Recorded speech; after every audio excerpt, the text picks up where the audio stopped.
Welcome to This Explainer.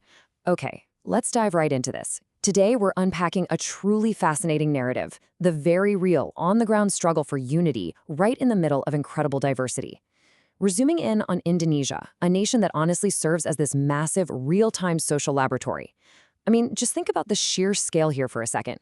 We are talking about an archipelago of over 17,000 islands, stretching across thousands of miles, and it's home to more than 300 distinct ethnic and linguistic groups. Each one of those groups carries its own deep historical roots, its own unique traditions, and completely distinct ways of seeing the world. So, how does a society that complex actually hold together in the modern world? What happens when ancient local wisdom collides head-on with modern economic and political challenges? Well, today we are going to explore the myths we tell ourselves about harmony and look closely at the gritty structural realities of true cultural integration. Now, the absolute baseline assumption we need to adopt today is this. Integration is not a state of absence of conflict, but rather the ability to manage conflict without destroying social bonds. True integration isn't about just pretending conflicts don't exist or painting this rosy picture of perfect uninterrupted harmony. It's actually about maturity. It's about a society's capability to face differences, tensions, and disputes head-on and manage them constructively without tearing the whole social fabric apart. So, here is our roadmap for the day. First, we'll look at the harmony myth. Second, the structural roots of conflict. Third, fluid identities.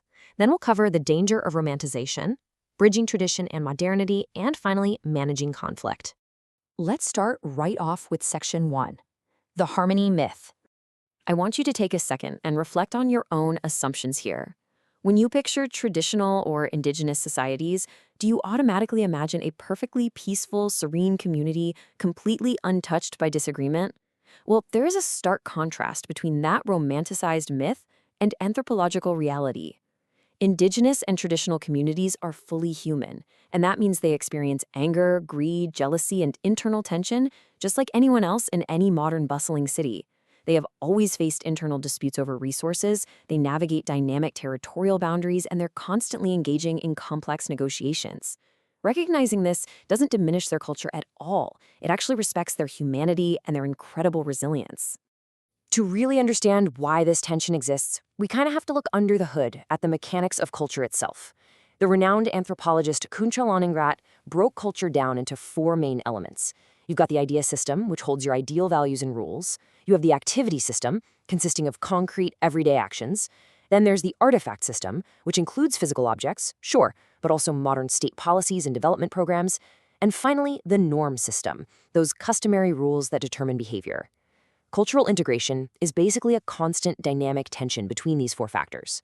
For example, think about how a formal, state-issued bureaucratic land deed, which is an artifact system, might clash completely with a local norm system based on undocumented ancestral land rights. That friction is absolutely inevitable. Culture is never just a fixed state. It is a constant, ongoing negotiation. Moving on to section 2, structural roots of conflict. If culture is a constant negotiation, what on earth happens when we throw modern economic pressures into the mix? Well, cultural differences are often the spark, but structural and economic realities are the actual fuel. Just look at this. Between 2018 and 2024, the vulnerable poor class rose significantly, jumping from 18.9% to 24.2%. When basic needs are threatened and poverty rises, social solidarity weakens incredibly fast. It becomes a simple matter of survival. Marginalized groups who are alienated economically often feel they have literally nothing left, which forces them to fall back on religious or ethnic identities as their only remaining social capital. They circle the wagons.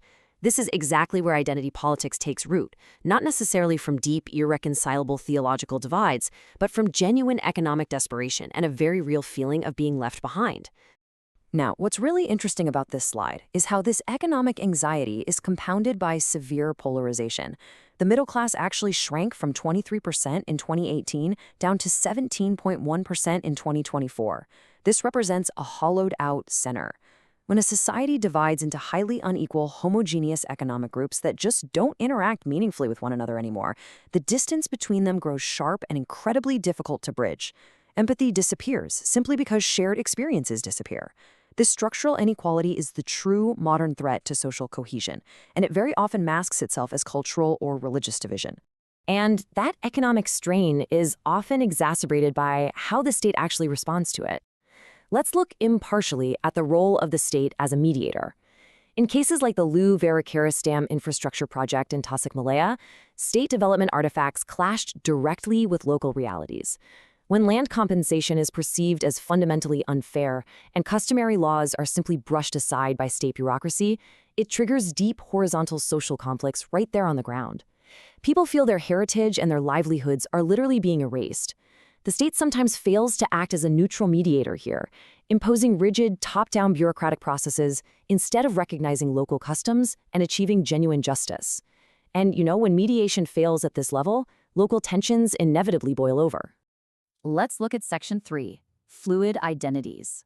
We so often think of our cultural or religious groups as locked in stone, right? Like these are unchangeable traits simply passed down through generations. But history shows us a very different reality. To explore this, let's look at the term Abagan, which was famously popularized by the anthropologist Clifford Geertz. This refers to Javanese people who practice Islam in a highly syncretic way, meaning they blend Islamic teachings with pre-Islamic Javanese traditions, including animism, Hindu Buddhism, and various mystical rituals. Historically, they were seen as distinctly separate from the Santri, who adhered much more strictly to Orthodox Sharia.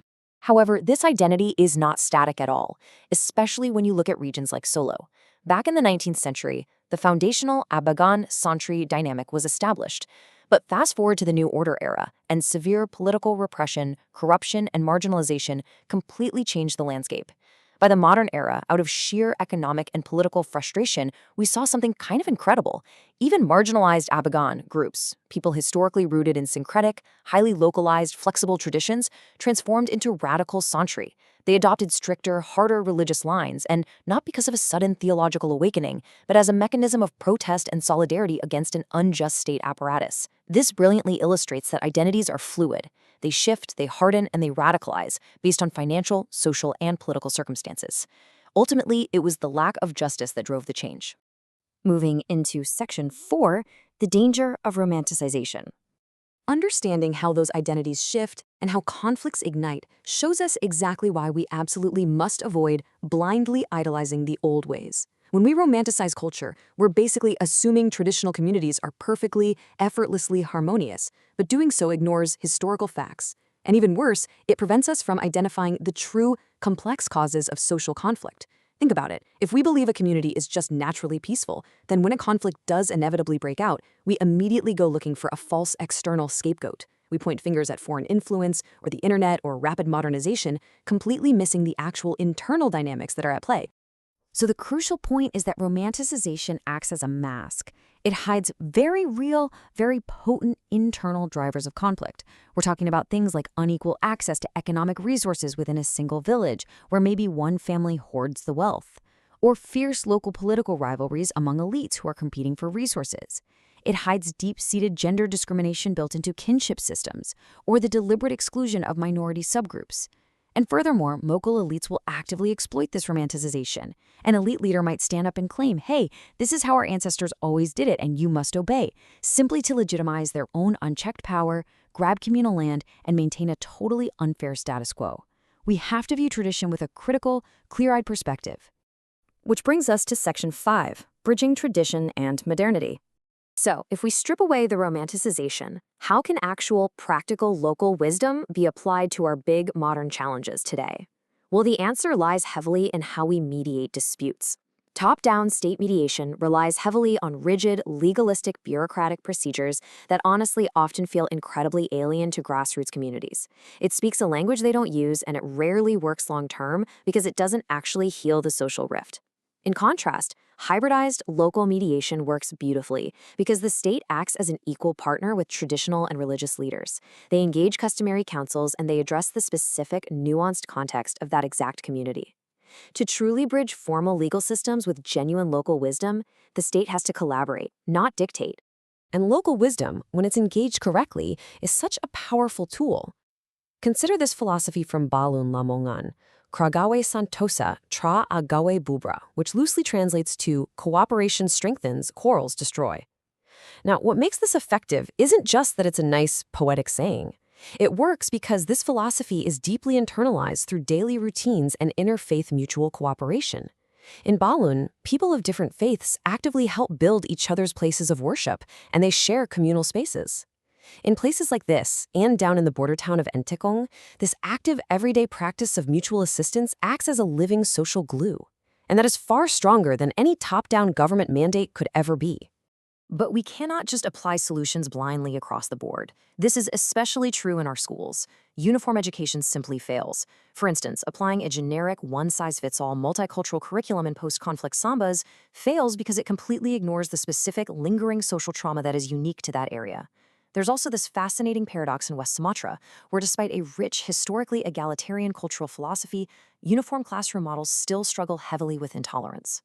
The necessary alternative here is contextual multicultural education. Education absolutely must be critically adapted to the local realities, specific histories, and unique sensitivities of each individual region if we actually want to change minds and build lasting peace. And finally, Section 6, Managing Conflict. Let's move to and see how this builds into a real strategy. How do we take all of these complex realities and forge true unity moving forward? Well, we need simultaneous, practical policies. First, we must address economic disparities directly.